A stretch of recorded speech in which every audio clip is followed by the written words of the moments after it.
John. Chapter 5. The healing at the pool. Sometime later, Jesus went up to Jerusalem for one of the Jewish festivals. Now there is in Jerusalem near the sheep gate a pool, which in Aramaic is called Bethesda, and which is surrounded by 5 covered colonnades. Here a great number of disabled people used to lie: the blind, the lame, the paralyzed. One who was there had been an invalid for 38 years. When Jesus saw him lying there and learned that he had been in this condition for a long time, he asked him, "Do you want to get well?" "Sir," the invalid replied, "I have no one to help me into the pool when the water is stirred. While I am trying to get in, someone else goes down ahead of me." Then Jesus said to him, "Get up. Pick up your mat and walk." At once the man was cured. He picked up his mat and walked. The day on which this took place was a Sabbath. And so the Jewish leaders said to the man who had been healed, "It is the Sabbath, the law forbids you to carry your mat." But he replied, "The man who made me well said to me, 'Pick up your mat and walk.'" So they asked him, "Who is this fellow who told you to pick it up and walk?" The man who was healed had no idea who it was, for Jesus had slipped away into the crowd that was there. Later Jesus found him at the temple and said to him, "See, you are well again. Stop sinning or something worse may happen to you." The man went away and told the Jewish leaders that it was Jesus who had made him well. The authority of the Son. So, because Jesus was doing these things on the Sabbath, the Jewish leaders began to persecute him. In his defense Jesus said to them, "My Father is always at his work to this very day, and I too am working." For this reason they tried all the more to kill him. Not only was he breaking the Sabbath, but he was even calling God his own Father, making himself equal with God.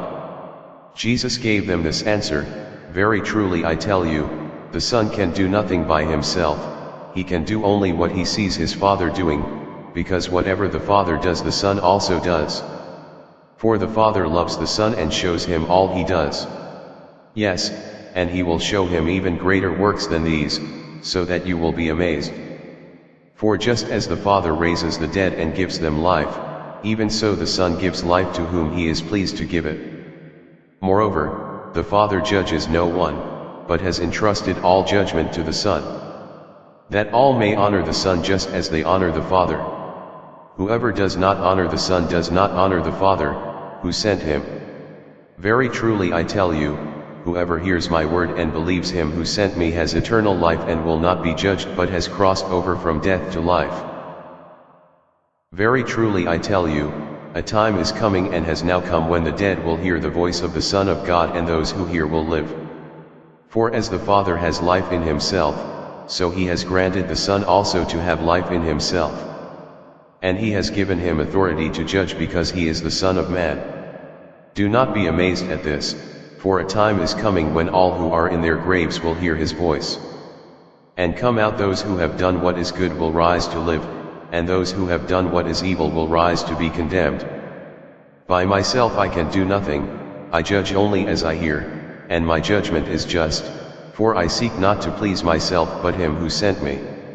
Testimonies about Jesus. If I testify about myself, my testimony is not true. There is another who testifies in my favor, and I know that his testimony about me is true. You have sent to John and he has testified to the truth. Not that I accept human testimony, but I mention it that you may be saved. John was a lamp that burned and gave light, and you chose for a time to enjoy his light. I have testimony weightier than that of John. For the works that the Father has given me to finish, the very works that I am doing testify that the Father has sent me. And the Father who sent me has himself testified concerning me. You have never heard his voice nor seen his form, nor does his word dwell in you, for you do not believe the one he sent. You study the scriptures diligently because you think that in them you have eternal life. These are the very scriptures that testify about me. Yet you refuse to come to me to have life.